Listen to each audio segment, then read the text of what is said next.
The Indianapolis Colts did not trade Jonathan Taylor on Tuesday after not finding what they felt was a fair value offer for their all-pro running back.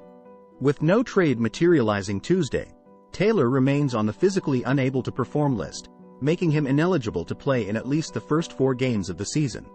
Taylor will at least miss games against the Jacksonville Jaguars, at the Houston Texans and Baltimore Ravens, and against the Los Angeles Rams. The Colts' next best opportunity to deal Taylor could be before the NFL's October 31st trade deadline. If there's no deal by then, the Colts could use the franchise tag on Taylor and try to trade him again next offseason. The Colts last week granted Taylor and his representatives permission to engage with other teams in an effort to find a trade partner, an atypical approach to shopping a player.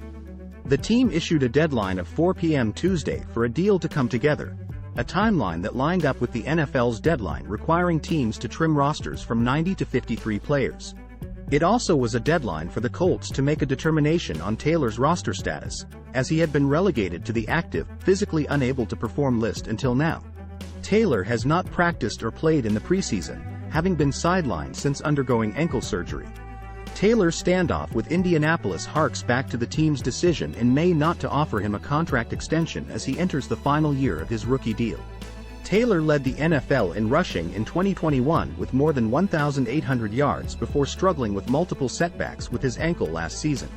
After seeing teammates like Shaquille Leonard and Quentin Nelson receive extensions with a full season remaining on their rookie deals, Taylor expected he'd receive the same treatment.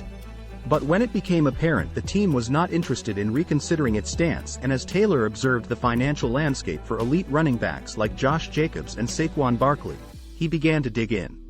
General Manager Chris Ballard was asked about Taylor's contract as training camp arrived. "We'll make those decisions when we need to make those decisions," he said. Later that day, Taylor quietly requested a trade.